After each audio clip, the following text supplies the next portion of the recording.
நடிகர் மற்றும் இயக்குனர் தனுஷ் தனது குலதெய்வம் கோயிலுக்கு சென்று சுவாமி தரிசனம் செய்துள்ளார். மேலும் அவருடைய இந்த ஆன்மீக பயணத்தில் நடிகர் தனுஷின் 2 மகன்களான லிங்கா மற்றும் யாத்ரா ஆகிய இருவரும் தந்தையோடு இணைந்து சென்றுள்ளனர். சொந்த ஊர் மக்களை சந்தித்த நடிகர் தனுஷ் அவர்களிடம் விசாரித்து மகிழ்ந்தார். சூப்பர் ஸ்டார் ரஜினிகாந்தின் மூத்த மகள் ஐஸ்வர்யா ரஜினிகாந்தை கடந்த 2004ஆம் ஆண்டு தனுஷ் திருமணம் செய்து கொண்ட நிலையில் அவர்களுக்கு 2 ஆண் குழந்தைகள் உள்ளனர். திருமணமாகி சுமார் 20 ஆண்டுகள் கழித்து தற்போது அந்த ஜோடி பிரிந்து வாழ்ந்து வருவது குறிப்பிடத்தக்கது.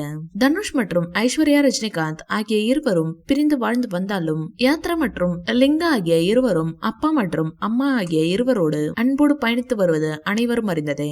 இதனையடுத்து தனுஷ் மற்றும் ஐஸ்வர்யா இனிமேல் சேரப்போவதில்லை என்று சமூக வலைதளத்தில் வைரலாகி வருகிறது. தனுஷ் அவர்கள் 2வது திருமணத்தை பற்றி யோசிப்பார் என்று தெரிகிறது. இந்த வீடியோ பிடிச்சிருந்தா லைக் பண்ணுங்க, ஷேர் பண்ணுங்க. மேலும் ரஜினி சார் பற்றிய தகவல்களுக்கு என் சேனலை சப்ஸ்கிரைப் பண்ணுங்க.